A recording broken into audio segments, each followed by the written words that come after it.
I was coming home for Christmas. After years of service but days before, my dad told me don't. The words came through the phone, crackly and distant, but the message was clear. His voice was thin, not the strong, booming voice I remembered from my childhood. It was the voice of a man walking on eggshells. I was sitting on my bunk, the duffel bag at my feet already half packed with gifts and uniforms I wouldn't need for a month. After 6 years overseas, all I dreamed of was seeing the old Christmas lights on our house and smelling my dad's terrible but traditional fruitcake. "Don't come home, Connor," he repeated. "It's just not a good time. Coming home for Christmas after 6 years," my dad told me. "Don't." His voice, broken and distant, hinted at danger with Sharon. If you want to know why my dad fears returning home, subscribe and leave your like. Something was very wrong. My dad, Frank, loved Christmas more than anyone. He was the kind of guy who would start playing holiday music in October. For him to cancel my homecoming was like the sun deciding not to rise. I asked him what was wrong, if he was sick. He gave me vague answers about needing quiet and things being complicated. Then I heard a woman's voice in the background, sharp and impatient. It was Sharon, the woman he married 2 years after my mom passed. I'd only met her on video calls. She always seemed sweet, but her voice now sounded like broken glass. The call ended quickly after that. I sat there for a long time, the silence of the barracks feeling heavier than ever. My gut told me his words weren't a request, they were a cry for help. I booked a flight for the next morning. I didn't call to tell them I was coming. If there was trouble, I didn't want to give anyone a heads up. The long flight felt like an eternity. My mind raced with terrible possibilities. Was my dad in danger? Was Sharon hurting him? She was much younger than him, and I always wondered about her motives. When I finally got a taxi to my childhood street, I saw the first sign of trouble. Our house was the only one on the block without a single Christmas light. The windows were dark, and the whole place looked cold and abandoned. Even though my dad's old truck was in the driveway, it felt like the heart of the home had been ripped out. I used my old key, and it thankfully still worked. The house was quiet and smelled stale, not like pine needles and cinnamon. In the living room, boxes were stacked against a wall, filled with my mom's old things, marked donations. My heart sank. Sharon was there, sitting on the sofa, scrolling on her phone. She looked up and her eyes widened in fake surprise. "Connor, what a surprise. Your father said you weren't coming." Her smile was wide, but didn't reach her eyes. She told me my dad was upstairs resting and that he hadn't been feeling well. She said he got confused sometimes and that it was best not to excite him. Every word she said felt like a carefully constructed lie. I went upstairs, my boots heavy on the creaking steps. My dad was in his room, staring out the window. He looked 10 years older than the last time I saw him. He was thinner, and his eyes were hollow. When he saw me, a flicker of light returned, but it was quickly replaced by fear. He hugged me tightly and whispered, "You shouldn't have come." Sharon appeared at the doorway, that fake smile plastered on her face again. "See, Frank? He needs his rest. Let's let him be." She guided me out of the room like I was a child, closing the door softly behind her. Downstairs, she explained that my dad had some bad investments and they were having money problems. She said he was ashamed, and that's why he didn't want me to visit. It all sounded too rehearsed. That evening, I pretended to go to bed early. Instead, I quietly went to my dad's old office. Sharon had turned it into her own space, but my dad's filing cabinet was still in the corner. It was locked. I had spent enough time in the service to know how to open a simple lock. Inside, I didn't find bad investments. I found the opposite. My dad's retirement accounts, his savings, everything was being systematically drained. There were huge transfers to an account under Sharon's name. She was bleeding him dry. There was also a document from a doctor I didn't recognize, suggesting my dad was not mentally fit to handle his own affairs. It was a setup. She was isolating him, stealing from him, and building a case to take full control. The next day, I made some calls. I found a lawyer, a man named Scott, who specialized in elder abuse cases. I also spoke to my dad's old neighbor, a kind woman named Lois. She told me she barely saw my dad anymore. Sharon never let him out of the house alone and got rid of his old friends. Lois said she once heard Sharon yelling at him, calling him a useless old man. That was all I needed to hear. The quiet anger inside me turned into a cold, hard plan. I wasn't just going to save my dad. I was going to make Sharon pay for every single lie. My homecoming wasn't for Christmas anymore. It was for a war, and I was not going to lose. The next morning I came downstairs and the smell of burnt toast hung in the air. Sharon was in the kitchen, scraping a piece of bread over the sink with a knife. She was humming a cheerful tune, but it sounded forced, like a bird singing in a cage. When she saw me, her smile snapped back into place. "Good morning, Connor. Did you sleep well? I was just making some breakfast for your father." She held up the blackened toast as if it were a prize. I just nodded. "Smells great," I said, my voice flat. My plan required me to play a part, to be the dutiful son who believed her lies. Inside, a cold fire was burning. Every fake smile, Every pretend kindness was another piece of fuel. I walked into the living room where my dad Frank was sitting in his old armchair, a blanket over his knees. He was watching a game show on TV, but his eyes were vacant. He looked like a ghost in his own home. I sat on the ottoman in front of him. "Hey, Dad, how are you feeling this morning?" He looked at me, and for a second I saw my real father again. A small, sad smile touched his lips. "I'm okay, son. Just tired." Sharon came in with the toast and a cup of tea. "Here you go, honey. Eat up." She spoke to him in a voice you'd use for a toddler, slow and overly sweet. It made my skin crawl. She watched him take a bite, her eyes sharp and controlling. I had to get him out of here, even if just for an hour. Later that morning I met with Scott, the lawyer. His office was plain and professional, which was reassuring. I laid out the bank statements and the doctor's note on his desk. He looked them over, his expression growing more serious with each page. "This is classic financial exploitation," he said, his voice calm but firm. "The doctor's note is particularly troubling. It's a clear attempt to build a case for incompetence." Scott explained the steps. "First, we needed to get Frank to a trusted doctor for a real evaluation. Then we would file for an emergency court order to freeze all his accounts and give me temporary power of attorney. The key," Scott said, "is your father's cooperation. He needs to feel safe enough to tell the truth." After leaving Scott's office, I drove to a nearby park and made another call. It was to Raymond, my dad's best friend since high school. They used to go fishing every single weekend. I hadn't spoken to him in years. When he answered, his voice was filled with surprise, then concern. "Connor, is everything all right? I've been trying to call Frank for months, but that woman always says he's sleeping or not available." I told him everything. There was a long silence on the other end of the line. "I knew it," Raymond finally said, his voice thick with anger. "I knew something was wrong. Frank would never just cut off his friends. He loved our fishing trips. She's a snake, that one." He agreed to help in any way he could, to testify about how she isolated my dad from everyone who cared about him. When I got back to the house, Sharon was on the porch, watering plants that were already dead. She was trying to create an illusion of a happy, normal home, but the decay was everywhere. She looked up as I approached, her smile a little tighter this time. "Where have you been? Your father was asking for you." It was a lie, a way to track my movements. "Just catching up with an old friend," I said, keeping my tone light. "It's been a long time." I walked past her into the house, but I felt her eyes on my back. The air between us was changing. The fake politeness was starting to crack, and underneath it, something ugly was beginning to show. She knew I wasn't just here for a Christmas visit anymore. The game had begun, and she was starting to realize she wasn't the only one playing. That evening, I sat with my dad while Sharon was in the shower. I kept my voice low. "Dad, I know what's going on. I know about the money." Fear flashed in his eyes, and he glanced nervously toward the stairs. "Don't, Connor. Please. It'll just make things worse." "It can't get worse than this," I whispered back, taking his hand. It felt frail in mine. "I'm not going to let her do this to you. I have a lawyer. We have a plan. But I need you to be strong. I need you to trust me." He looked at my face, searching for something. Then he squeezed my hand, a flicker of the strong man he used to be. A single tear rolled down his cheek. It wasn't a promise, but it was a start. It was the first crack in the prison she had built around him. The war for my father's life had officially begun. The next morning, the tension in the house was so thick you could cut it with a knife. Sharon moved around with a forced cheerfulness that didn't hide the suspicion in her eyes. She was watching me, watching my every interaction with my dad. My plan to get him to a doctor felt like trying to plan a prison break under the warden's nose. I knew I couldn't just say, "Dad, we're going to see a doctor to prove you're sane." I had to be smarter than that. I needed a distraction, and I needed an excuse that sounded real. I decided to use Christmas against her. That afternoon, I found my dad sitting alone in the living room, staring at the blank wall where the Christmas tree should have been. "Dad," I said softly, "remember how we used to drive around the old neighborhoods to see the best Christmas lights?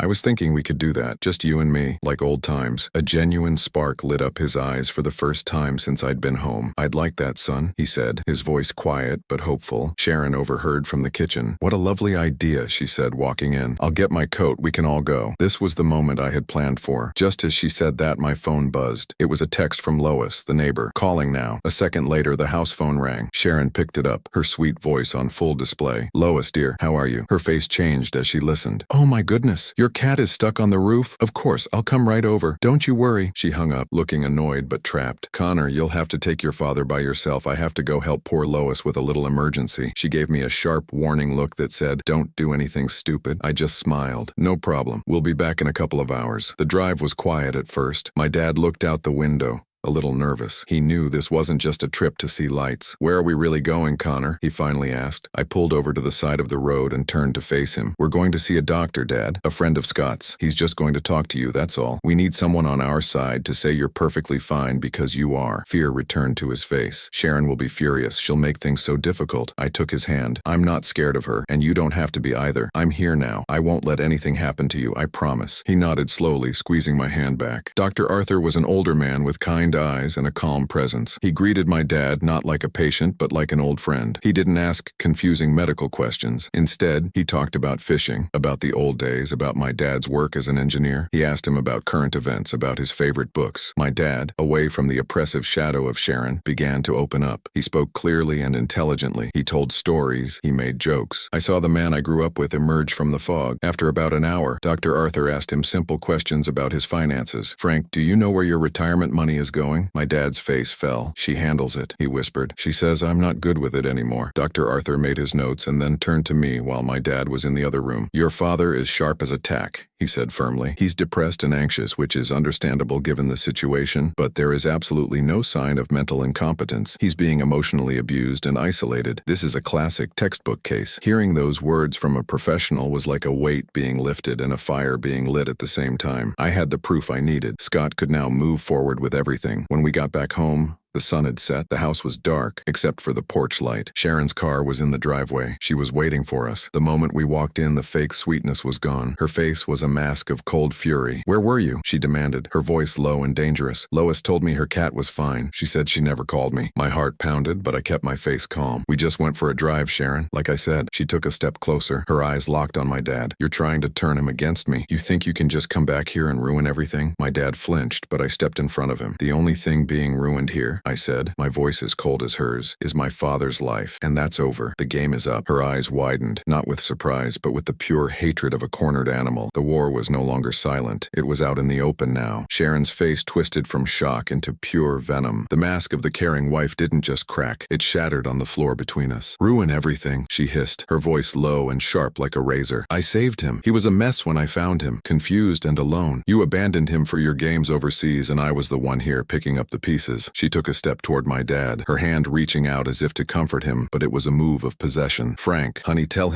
your son how he's upsetting you. He's confused from his travels." My dad, Frank, who had been shrinking into his chair, suddenly straightened up. It wasn't a big movement, but it was enough. He looked from her pleading, threatening face to mine. He took a slow breath, and when he spoke, his voice was shaky but clear. "No, Sharon, he's not confusing me." He looked directly at her, and I saw a glimmer of the man I remembered. "I'm not confused. I'm scared. I've been scared for a long time." Her jaw dropped. It was the first time he had directly contradicted her in my presence, and likely in a very long time. Her plan relied on his silence, on his fear. That single sentence was a crack in the foundation of her control. Her eyes darted around the room like a trapped animal looking for an escape. When her gaze landed on the phone, a cruel smile formed on her lips. "You've forced my hand," she said to me, her voice dripping with fake pity. "I didn't want to do this." She snatched the phone and quickly dialed. "Yes, I need the police. My stepson, he's a soldier. I think he's having some kind of episode. He's frightening my poor sick husband. He forced his way in here and he's being very aggressive." She was putting on a performance, her voice cracking with pretend fear. She hung up and looked at me, a triumphant smirk on her face. "They'll be here in minutes. Let's see how your lawyer handles that." I didn't move. I just stood there, a calm center in the storm she was creating. My training taught me to stay level-headed under fire, and this was just another kind of battlefield. "That was a mistake, Sharon," I said quietly. My dad looked terrified, but I gave him a reassuring nod. We waited in a thick, ugly silence. The only sound was the ticking of the old grandfather clock in the hall, counting down the seconds until the next phase of the battle began. When the doorbell rang, Sharon rushed to open it, her tearful act ready to go. A police officer stood on the porch, a young man with a serious but patient expression. His name tag read, "Wesley." "Ma'am, you called about a disturbance?" Officer Wesley asked, his eyes scanning the room and landing on me, then my father. "That's him," Sharon cried, pointing a trembling finger at me. "He's been threatening us. My husband Frank is very frail, and he's just terrifying him." The officer looked at me. I stood perfectly still, my hands visible at my sides. "Sir, what's your side of the story?" he asked, his tone neutral. Before I could speak, I felt a hand on my arm. It was my dad. He had stood up from his chair and walked over to stand beside me. It was the bravest thing I had ever seen him do. "Officer," my dad said, his voice gaining strength, "my son is not a threat. He came home to help me. This woman," he said, turning to look at Sharon, "has been stealing my money and trying to convince me I'm crazy. My son is here to stop her." Officer Wesley's expression shifted from professional caution to focused interest. He looked from my dad's determined face to Sharon's, which was now pale pale with fury. "Is this true, ma'am?" he asked her. Sharon stammered. "No, he's confused, I told you. The doctor said—" "I have the doctor's report right here," I interrupted, pulling the folded paper from my jacket pocket. It was a copy of Dr. Arthur's evaluation, from a visit we had this afternoon. "It says my father is perfectly sound of mind." I held it out to the officer. He took it and read it over quickly. He then looked at the stacks of boxes against the wall marked "Donations," filled with my mother's things. He saw the cold, bare living room. He saw my father standing tall for the first time in years. He saw Sharon, whose lies were collapsing around her. "Ma'am," he said, handing the paper back to me, "this sounds like a civil matter, not a police one. I don't see any aggression here. I see a son and a father." He turned to leave but paused at the door. "I would suggest you get a lawyer of your own. It sounds like you're going to need one." With that, he was gone, leaving a silence that was heavier than any before. The game wasn't just up. Sharon had lost, and she knew it. The war was far from over, but we had just won the most important battle. The door clicked shut, and the sound echoed in the dead silent house. It was the sound of a judge's gavel, delivering a verdict. Sharon stood frozen for a moment, her face a blank canvas where fury and disbelief fought for control. Her plan, so carefully constructed, had crumbled in minutes. She slowly turned her head, and her eyes, stripped of all pretense, were filled with a cold, pure hatred that chilled me more than any shouting could have. "You," she whispered, her voice a low hiss. "You think you've won? You have no idea what you've just done. This is my home." I took a step forward, placing myself between her and my father again. Frank was still standing, his hand gripping my arm like an anchor in a storm. "It was never your home, Sharon," I said, my voice even. "It was just your piggy bank. Now pack a bag with whatever you need for the night. You're leaving." Her laugh was a short, ugly sound. "You can't throw me out. I'm his wife. The law is on my side. You're the one who will be leaving in handcuffs when I'm done with you." She was bluffing, trying to regain the power she had just lost, but her voice trembled slightly. She was scared. "The law is for people who follow it," I replied calmly. I pulled out my phone and dialed Scott. He answered on the first ring. "It's done," I said. "The police were here. Her plan failed. We need you now." There was a brief pause on the other end. "We're on our way," Scott said. "We'll be there in 20 minutes. Just keep him safe." I hung up and looked back at Sharon. "My friends are coming over," I told her. "One of them is a lawyer. You can stay and talk to him, or you can be gone before he gets here. Your choice." Her face went pale. The word lawyer was the one weapon she hadn't expected me to have ready so soon. The next 20 minutes were the longest of my life. My dad and I sat on the old couch, while Sharon paced the living room like a caged tiger. She didn't speak, but she threw venomous looks at us, at the bare walls, at the boxes of my mother's things she had intended to discard. My dad was shaking, the adrenaline from his brave stand now fading, leaving him exhausted and frail. I put my arm around his shoulders. "It's almost over, Dad," I whispered. He just nodded, his eyes closed. He was running on fumes, but he had done it. He had stood up. That was everything. The doorbell rang, and I went to answer it. Scott was there, his face grim with concern. Beside him stood an older man in a sharp suit carrying a leather briefcase. He had a calm, confident air about him. "Connor, this is Lawrence," Scott said. "He's the best." Lawrence stepped inside, his sharp eyes taking in the entire scene in a single glance. Me, my exhausted father on the couch, and the furious woman standing by the empty fireplace. He gave a slight nod. "Good evening," he said, his voice polite but firm. "I'm Lawrence, Frank's legal counsel. Sharon, I presume." Sharon folded her arms, her chin held high in a last show of defiance. "You can't talk to me. Get out of my house." Lawrence didn't even blink. He opened his briefcase on the coffee table and pulled out a set of documents. "Actually, this is no longer your house," he said smoothly. "As of an hour ago, acting on instructions from my client, Frank, we filed an emergency petition. Given the doctor's report on your husband's mental state and preliminary evidence of financial exploitation, a judge has granted a temporary restraining order. You are required to vacate the premises immediately." He slid one of the papers across the table toward her. "This order also freezes all joint assets until a full audit can be performed. You are not to contact Frank in any way. A police escort can be arranged to ensure you comply peacefully." Every word was a hammer blow, dismantling her world brick by brick. The color drained from her face. She looked from the paper to my father, who was watching with wide,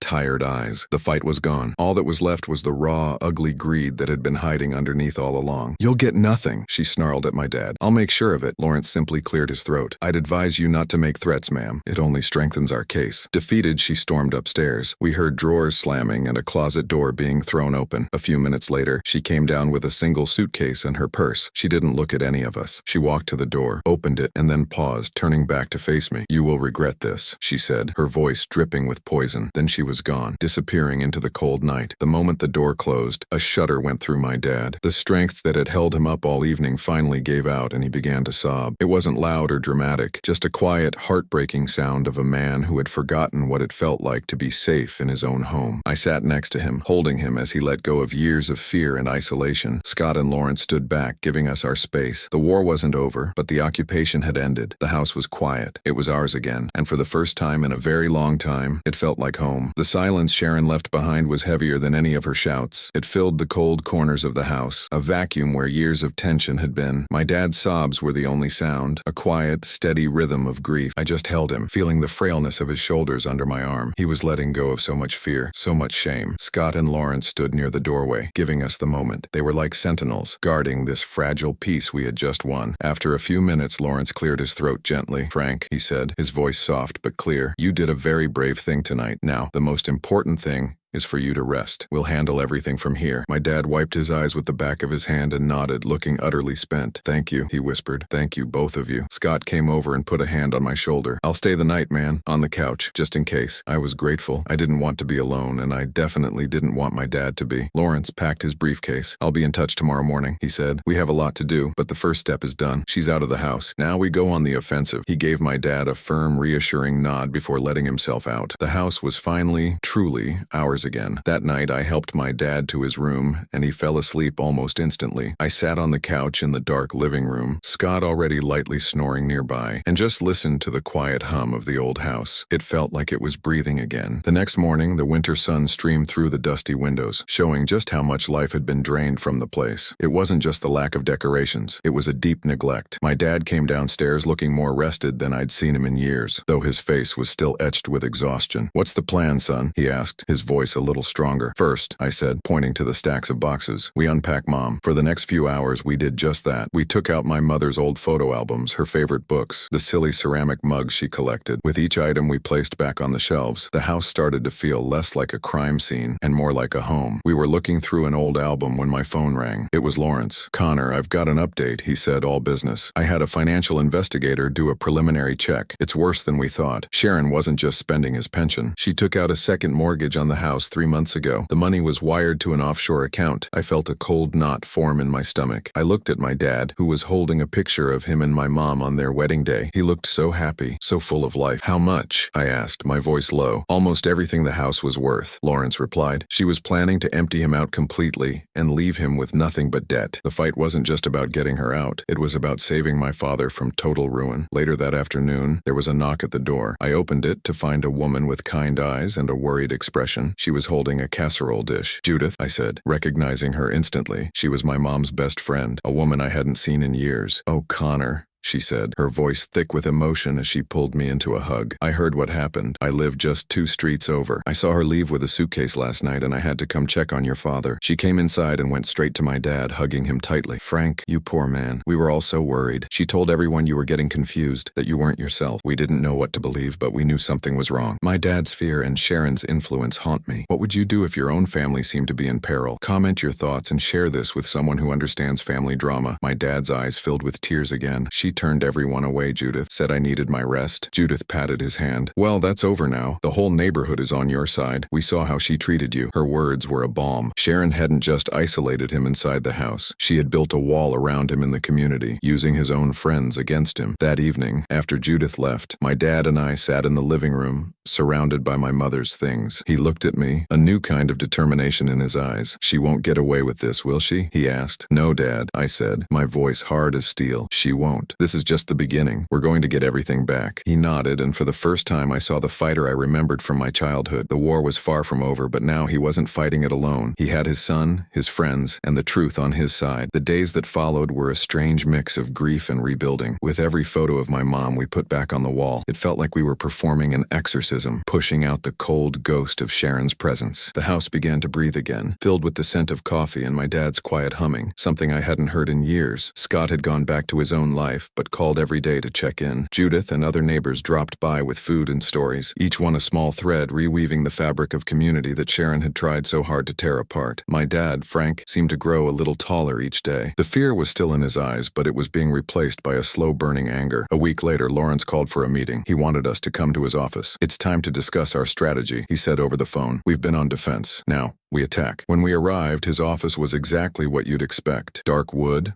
leather chairs, and shelves filled with thick law books. Lawrence was all business, laying out copies of my dad's bank statements on the large mahogany desk. "As we know, she took out a second mortgage and wired the money," he began, his voice calm and precise. "Finding that money in an offshore account will be difficult and time-consuming, but I believe she has a history. Women like this don't just start at 60. He leaned forward, his eyes fixed on my father. "Frank, I need you to think about anything she ever said about her past. Old friends, family she mentioned, places she lived. Anything you dismissed as unimportant could be the key." My dad closed his eyes, his brow furrowed in concentration. He was quiet for a long time. She didn't talk much about her past," he said slowly. "She said it was painful. She mentioned a sister once, I think, a woman named Wendy. She said they had a falling out years ago." I saw a flicker of interest in Lawrence's eyes. "Did she ever say where this Wendy lived?" he asked. My dad shook his head. "No, it was just a name, mentioned one time. It felt like a dead end, a puff of smoke." But Lawrence didn't seem discouraged. "It's a start," he said, making a note on a legal pad, "and it confirms my next step. I've taken the liberty of contacting a private investigator. He's the best at finding people who don't want to be found and uncovering secrets they've buried deep. His name is Peter." Lawrence picked up his phone. "He's waiting for my call." I looked at my dad, who nodded. We were in this for the long haul. We had to be. We had to find out who Sharon really was and where she'd hidden everything she stole. The fight for the house was over. The war for my father's future had just begun. A few days later, Peter came to the house. He was an older man, maybe in his late 60s, with a quiet demeanor and eyes that seemed to see everything. He didn't look like a detective from the movies. He looked more like a retired history teacher. He sat with my dad at the kitchen table for hours, a small notebook in his hand, just listening. He didn't ask aggressive questions. Instead, he gently guided my dad through his memories of the last few years. He asked about Sharon's habits, her phone calls, the mail she received. "Think about the little things, Frank," Peter said softly. "The details we usually ignore." Then, my dad's eyes widened. "The catalogs," he said, almost to himself. "She was always getting these fancy catalogs for expensive furniture and art. They were addressed to a different name, though. I asked her about it once, and she said it was a mistake, a previous resident. She always threw them out right away." "Do you remember the name?" Peter asked, his pen poised over the paper. My dad thought for a moment. "It was unusual. Lois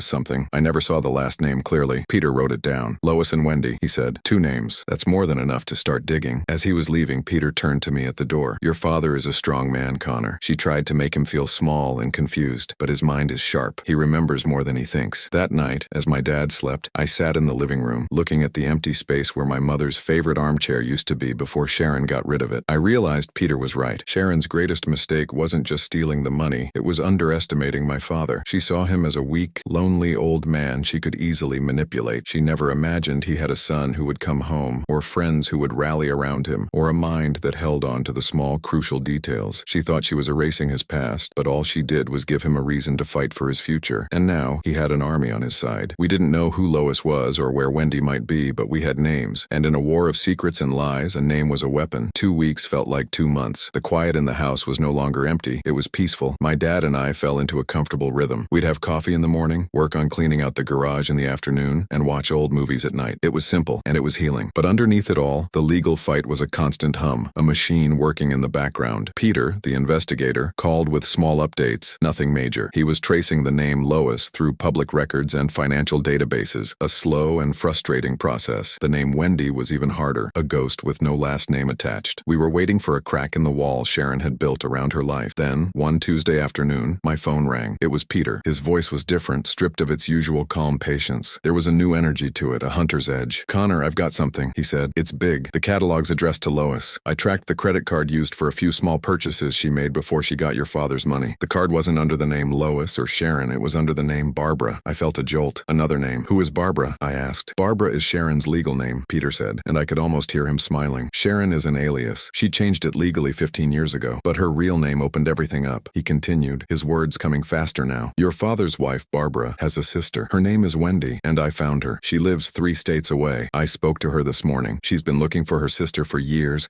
terrified of what she might be doing. My heart was pounding. This was it. This was the key. What did she say? I asked, my voice tight. Peter took a breath. She said her sister has done this before, at least twice. She finds lonely older men with assets, marries them, isolates them, and then drains their accounts before disappearing. The last man lost his house and had to move into a state-run home. Wendy tried to warn him, but Barbara had already convinced him that her whole family was crazy and just after his money. I felt sick to my stomach. My dad wasn't just a target. He was part of a pattern, the next victim in a long line. Is Wendy willing to talk to us? To testify? I asked, already knowing the answer was everything. She's more than willing, Peter confirmed. She's angry. She wants to stop her sister for good. She said, and I quote, Barbara is a hurricane that destroys everything in her path. It's time someone finally boarded up the windows. The metaphor was chillingly perfect. We had found our star witness. The ghost named Wendy was real and she was ready to fight. I hung up the phone and walked into the living room where my dad was carefully polishing a silver frame with a picture of my mom inside. I sat down across from him, my mind racing with how to tell him. How do you tell a man that the woman he shared his bed with, the woman he trusted with his heart and his home, was nothing more than a professional predator? I took a deep breath. Dad, I started, my voice softer than I intended. Peter found her. He found Sharon's sister. My dad stopped polishing and looked up, his eyes filled with a weary caution. He braced himself for more bad news, another wave of hurt. I told him everything. I told him about the name change,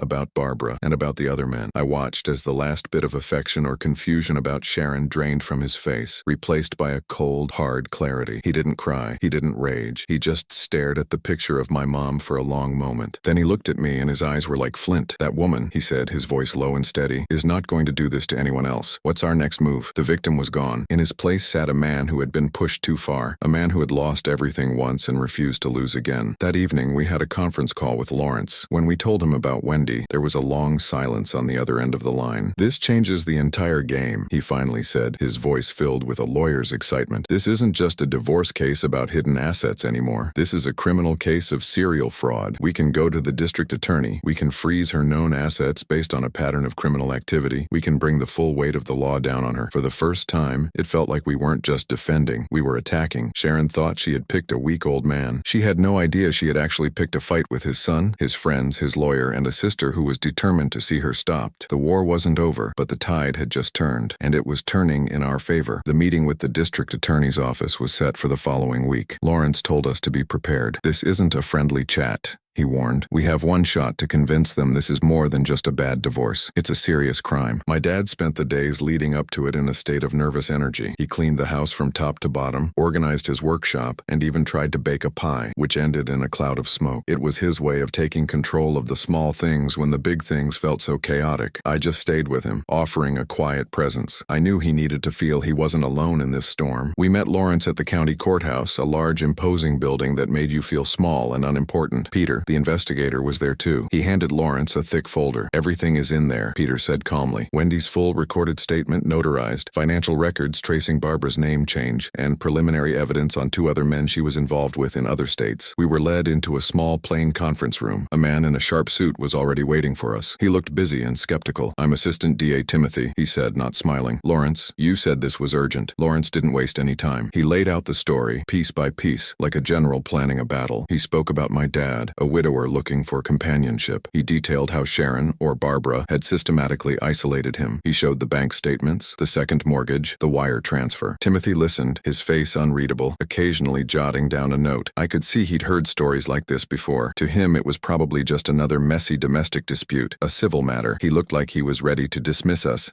and move on to his next appointment. Then, Lawrence played his trump card. And now, he said, pausing for effect, I want you to hear from Barbara's sister, Wendy. Peter slid a laptop across the table and pressed play. Wendy appeared on the screen, a woman who looked tired but determined. Her voice was clear and steady as she told her story. She described her sister's long history of preying on vulnerable men. She gave names, dates, and locations. She's a black hole, Wendy said, her eyes looking directly into the camera. She pulls people in and destroys them, leaving nothing behind. My last brother-in-law, a good man named Charles, lost everything. He's in a nursing home now, with nothing to his name. I have to stop her. When the video ended, the room was silent. Timothy was no longer looking at his watch. He was leaning forward, his expression now one of intense focus. The skepticism was gone, replaced by the sharp look of a prosecutor who smelled blood in the water. He looked at the file Peter had given him, flipping through the pages. He saw the name changes, the similar patterns of financial ruin. He looked up at my father, who sat there with quiet dignity, not as a victim but as a witness. Mr. Frank, Timothy Timothy said, his tone completely changed. I am so sorry this happened to you. This is no longer a civil matter. This is a criminal investigation. Relief washed over me so powerfully my knees felt weak. We had done it. We had crossed the first major hurdle. Timothy explained the next steps. His office would file an emergency motion to freeze any and all known assets belonging to Barbara under any of her known names. They would issue a warrant for her arrest on charges of fraud, grand theft, and elder abuse. She's likely a flight risk, Timothy said. We'll need to move fast. She has no idea this is coming. The fight had been happening in the shadows, a quiet battle of paperwork and investigation. Now, it was about to become very loud and very public. We walked out of the courthouse into the bright afternoon sun. My dad took a deep breath, the first truly deep breath I'd seen him take in weeks. She thought I was just some old fool, he said, his voice shaking slightly, but with strength, not weakness. She didn't count on you, Connor. She didn't count on Wendy. She didn't count on good people doing the right thing. He was right. Barbara's entire strategy was based on isolating her victims, making them feel ashamed and alone. She never imagined that one of her targets would have a family that would refuse to let him go. That night, for the first time since I came home, my dad suggested we put up some Christmas lights. We went out into the cold garage and pulled out the old boxes. Untangling the strings of lights felt symbolic, like we were untangling the knots she had tied around our lives. As we hung the colorful bulbs along the roofline, our house slowly came back to life, a small beacon of defiance on a dark street. We didn't know where Barbara was or what she would do when she realized the walls were closing in, but for the first time, it felt like we weren't just defending our home, we were taking it back. The war was far from over, but we had won a crucial battle, and we were ready for whatever came next. The 2 days that followed felt like holding your breath underwater. The Christmas lights we'd hung blinked cheerfully, a stark contrast to the quiet tension inside the house. Every time the phone rang, my dad and I would jump. We were waiting for the other shoe to drop, for the system we had put our faith in to finally move. Lawrence had called once to confirm the asset freeze was in effect. It's like setting a trap, he'd explained. Now we just wait for her to step in it. My dad nodded, understanding the strategy, but the waiting was a slow grind on his nerves. He kept busy, reorganizing the garage for the third time, while I found myself just watching him, making sure he wasn't crumbling under the strain. On the third morning, my phone buzzed. It was Peter, the investigator. Connor, he said, his voice calm but with an undercurrent of energy. We got her. I stood up straight, my entire body on high alert. What happened? Where? I asked, walking quickly into the kitchen where my dad was staring into a cup of coffee. He looked up at me, his eyes asking the question I was about to get answered. Peter continued, the asset freeze worked perfectly. She tried to check out of a 5-star hotel 2 cities over. When every single one of her cards was declined, she made a scene. The hotel manager got suspicious and called the police, referencing a fraud alert from the bank. By the time they arrived, we already had local detectives on the way. My dad had stood up and was now standing beside me, listening intently to the phone on speaker. Was she alone? He asked, his voice raspy. She was, Peter confirmed, but her bags were packed. She had a one-way ticket to a country with no extradition treaty. She knew the walls were closing in, or at least suspected it. She was hours away from disappearing forever. I felt a chill run down my spine. We had caught her just in time. The trap had sprung at the last possible second. What did she do? I asked, picturing the scene. Peter let out a dry chuckle. The sweet, caring Sharon you saw on video calls? She never existed. The mask came off the second the cuffs went on. A detective, a good man named Russell, read her the charges. She started screaming, calling him every name in the book. She accused my dad of being a pathetic old man, and you of being a jealous son. She yelled that we were all trying to steal her money. It was pure venom, Connor. The real Barbara finally showed up. Hearing this, a strange sense of validation washed over the disgust. The monster we were fighting was real. We hadn't imagined it. My dad slowly sank back into his chair. He didn't look angry or hurt. He just looked tired, as if a heavy weight he'd been carrying for 2 years had finally been set down. He put his head in his hands for a moment, and I placed a hand on his shoulder. It's over, Dad, I said softly. The fight isn't over. Peter's voice came through the phone, pulling us back to reality. But she's in a cage now. She won't be getting out anytime soon. The DA is throwing the book at her, especially now that she was caught trying to flee. Her legal situation is a complete disaster. After we hung up with Peter, my dad and I sat in silence for a long time. The house felt different, lighter. The oppressive shadow that had hung over it was gone. Finally, my dad looked up from his coffee cup, his eyes clear for the first time in a long while. She called me pathetic, he said, not with sadness, but with a kind of detached wonder. Maybe I was for a little while. I was lonely, and I wanted to believe she was real. He shook his head. But a pathetic man doesn't have a son who crosses an ocean to save him. A pathetic man doesn't have friends who move heaven and earth for him. He stood up and walked to the window, looking out at the blinking Christmas lights that now seemed to shine a little brighter. She underestimated us, he said, his voice firming up, the old steel returning. She thought she found a weak link, an old man with no one. She found a family instead, and that was her mistake. That evening, for the first time, my dad made his terrible, traditional fruitcake. It smelled just as bad as I remembered, but as we sat at the kitchen table, sharing a slice, it tasted like victory. The war wasn't completely won, but the enemy was captured, and our home was ours again. Christmas was finally coming. The week after Barbara's arrest was strange. The Christmas lights on our house blinked with a confidence we didn't quite feel. The immediate danger was gone, but it was replaced by a low hum of uncertainty. It was like we had survived the storm, but now we had to live in the quiet, tense aftermath, waiting to see how much damage had truly been done. My dad was slowly getting back to his old self, but I could see the worry etched around his eyes. He was a man who had always believed in fairness and order, and now he was caught in the messy gears of the legal system. The fight had moved from our home to a place of files, motions, and hearings. The call came on a Tuesday morning. It was Lawrence. "Connor, Frank," he began, his voice all business. "I just got off the phone with Timothy's office. Barbara has a bail hearing on Friday, and she's hired a real shark." My dad gripped the edge of the kitchen table. "A lawyer? Of course," he murmured. "She's not going down quietly," Lawrence continued. "His name is Vincent. He's known for turning things ugly, for painting his clients as misunderstood angels and everyone else as villains. His first move was to file a motion claiming you, Connor, manipulated a senile old man to steal from his loving wife." A hot flash of anger went through me. "He's calling my dad senile?" I snapped. "It's a classic tactic," Lawrence said, his tone grim. "They'll try to discredit Frank, make him seem confused and unreliable. They'll paint you as a greedy son who came home to cause trouble. Be prepared for it. The truth is on our side, but they're going to throw a lot of mud, hoping some of it sticks." After the call, my dad was silent. He walked over to the window and stared at the street, his shoulders slumped. "Maybe they're right," he said softly. "Maybe I was a fool." I walked over and stood next to him. "No, Dad, you were lonely. She took advantage of that. That doesn't make you a fool. It makes her a monster, and we're not letting her get away with it." That evening I called Wendy. I needed to hear from someone else who understood the kind of poison Barbara spread. "I heard about the hearing," she said, her voice tired but firm. "Don't let them get to you. That's her game. She breaks people down with shame until they give up." She paused for a moment. "I've been talking to someone else, another man she ruined a few years before Charles. His name is Stanley. He's in his late 70s now, living with his daughter. He lost his house, his savings, everything. He's so ashamed he's never told anyone but his family." My heart ached for this stranger, another life torn apart by the same storm. "Do you think he'd be willing to talk to the prosecutor?" I asked. "I'm trying," Wendy said with a sigh. "He's terrified. But maybe, just maybe, hearing that she's finally been caught will give him the courage he needs. It's not just about your father anymore, Connor. It's about all of them." Friday morning was cold and gray, a perfect match for our mood as we drove to the courthouse. The building was imposing, all stone and serious faces. We met Lawrence and Timothy in a small conference room. Timothy looked us both in the eye. "Mr. Frank," he said, "when you get in there, she's going to look at you. Her lawyer is going to say terrible things about you. I need you to just look straight ahead. Don't engage. You are here as a witness to the truth. Let me do the fighting." My dad nodded, his jaw set. Walking into the courtroom felt like stepping onto a stage for a play I never wanted to be in. We sat behind Timothy, and a few minutes later, they brought her in. She was wearing a plain orange jumpsuit, a stark contrast to the expensive clothes I'd seen in her photos. Her hair was messy, and the sweet mask she wore on video calls was gone completely. What was left was cold, hard anger. Her eyes scanned the room and locked onto my dad. For a second, I saw a flash of pure hatred in her gaze. Then she saw me next to him, and her expression curdled into a sneer. The hearing began, and just as Lawrence predicted, her lawyer, Vincent, stood up and painted a picture of a devoted wife being victimized. He called my dad confused, easily influenced. He called me a manipulative intruder. I could feel my dad tensing beside me,